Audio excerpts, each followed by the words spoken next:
ప్రేమ విఫలం కావడంతో యువకుడి ఆత్మహత్య. కుటుంబ కలహాలతో విసిగి నిప్పంటించుకున్న యువతి.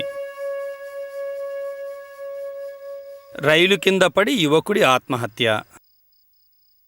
ఆర్థిక ఇబ్బందులు తట్టుకోలేక ఉరేసుకున్న భార్యాభర్తలు, అనాథలుగా మిగిలిన పిల్లలు.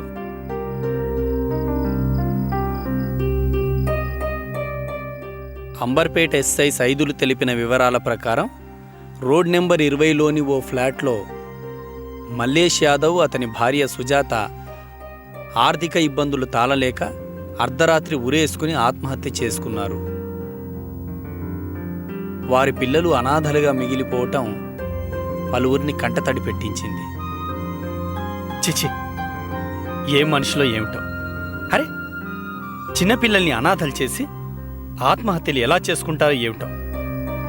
పేపర్ చదవాలంటేనే భయం వేస్తోంది. ఛ!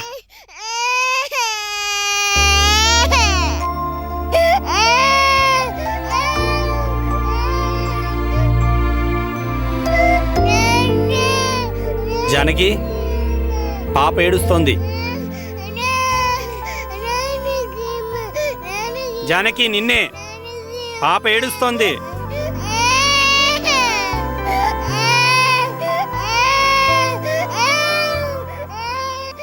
జానకి, బాబా, ఏం మొద్దు నిద్రో ఏమో, పిల్లని కూడా పట్టించుకోవట్లేదు. ఛ! ఏడవకు నాన్న. నువ్వు ఏడవకుండా ఉండడానికి నీకేం కావాలి? ఇదిగో, ఈ బొమ్మ కావాలా? బొమ్మ నచ్చలేదు కదా?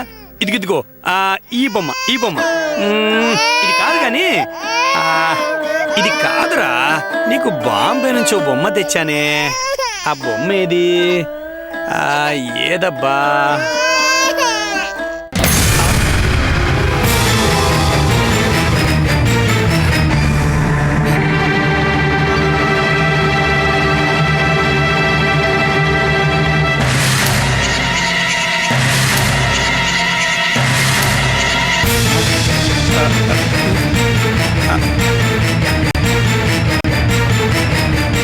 పాపా,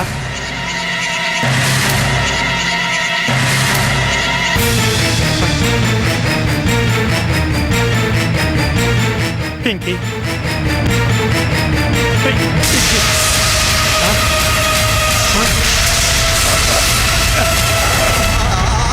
పింకీ,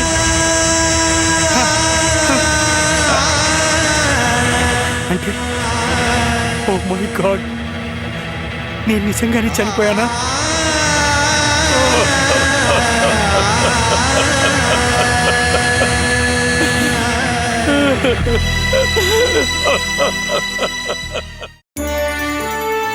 అవి కాలేజీలో చదువుకునే రోజు.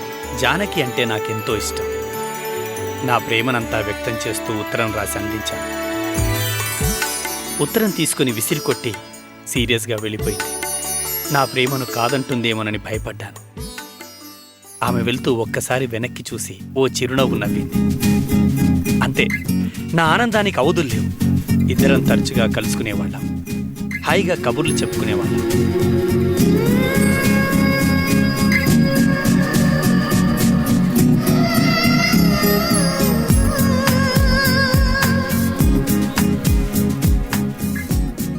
మా ప్రేమ విషయం పెద్దలకు చెప్పి పెళ్లి చేసుకోవాలనుకున్నాం. కానీ వాళ్ళు అంగీకరించకపోవడంతో రహస్యంగా గుళ్ళో పెళ్లి చేసుకుని విడిగా కాపురం పెట్టాం.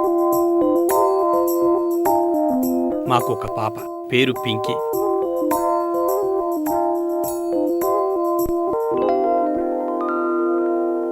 కాలం గడిచింది. ప్రేమ పెళ్లి విషయంలో విజయం సాధించాను గాని ఆర్థిక ఇబ్బందుల్ని ఎదుర్కోలేకపోయాను. అప్పు చేసైనా సరే కుటుంబాన్ని బాగా పోషించాలనుకున్నాను. అలాగే చేశాను. అప్పుల పాలయ్యాను. వడ్డీలు కట్టలేక, అసలు తీర్చలేక అన్ని విధాలా కృంగిపోయాను. ఈ స్థితి నుంచి బయటపడాలని ఎందరినో సహాయం అర్థించాను. లాభం లేకపోయింది.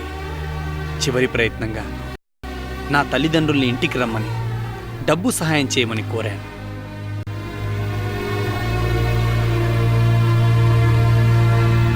ఏ మొహం పెట్టుకుని డబ్బులు అడుగుతున్నావురా? నెత్తి నోరు కొట్టుకుని చెప్పాను ఆ పిల్లని చేసుకోవద్దు అని. ఆహా, ఆ అమ్మాయిని ప్రేమించాను, అది లేకపోతే బతకలేను అన్నావు. మాకు తెలియకుండా సీక్రెట్ గా పెళ్లి చేసుకున్నావు. ఏం సాధించావురా? ఏం సాధించాడు? అప్పులు మిగిల్చాడు. ఊరంతా అప్పులు. అప్పుల వాళ్ళు నిలేసి అడుగుతుంటే మాకు తల కొట్టేసినట్టుంది. నువ్వు చేసిన పనికి మేము తలెత్తుకోలేకపోతున్నాం. తల్లిదండ్రులు ఇలా బాధ పెడుతున్నందుకు మా ఉసిరి తగిలి నాశనం అయిపోతావురా. నువ్వు బాగుపడవు. వయసులో నీకన్నా పెద్దవాళ్ళు నీ అన్నయ్యలు. మేము చూసిన సంబంధాలు చేసుకోలేదు, ఉద్యోగాలు చేయట్లేదా, సంసారాలు చేయట్లేదా? వాళ్ళు నీకన్నా ప్రయోజకులు అయ్యారా లేదా? అయినా వడ్డీలు కూడా సరిగా కట్టుకోలేని వాడివి అంత తప్పులెందుకురా చేయడం? అప్పుల వాళ్ళు నిలేసి అడుగుతుంటే తల దించుకోవాలి. దీనికంటే ఊరేసుకుని చావడం నయం. చిచి, ఏం బతుకురాండి ఇది. అయినా వాడితో మాట్లాడటండి. పదండి పోదాం.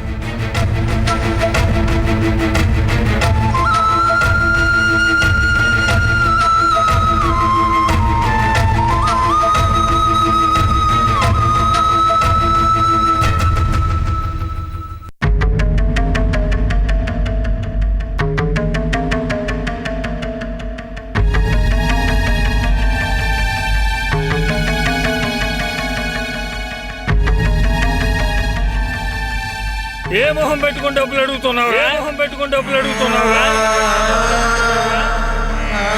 తల్లిదండ్రులు ఇలా బాధ పెడుతున్నందుకు మా ఉసిరి తగిలి నాశనం అయిపోతావురా. నువ్వు బాగుపడవు. వాళ్ళు నీకన్నా ప్రయోజకులు అయ్యారా లేదా? దీనికంటే ఊరేసుకుని చావడం నయం. దీనికంటే ఊరేసుకుని చావడం నయం.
అవును, నేను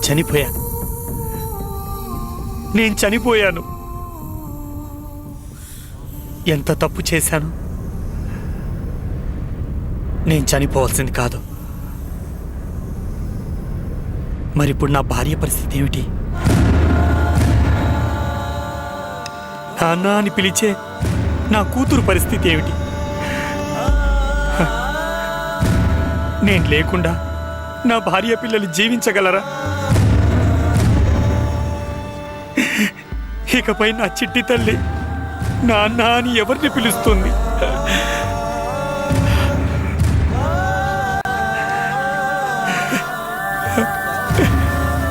నాకు తలుచుకుంటేనే భయంగా ఉంది. చాలా భయమేస్తోంది. ఎంత తప్పు చేశాను.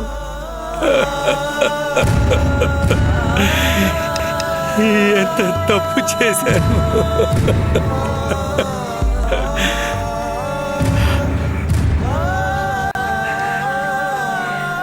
అమ్మా పింకీ, నేను నిన్ను అనాథ చేశానమ్మా.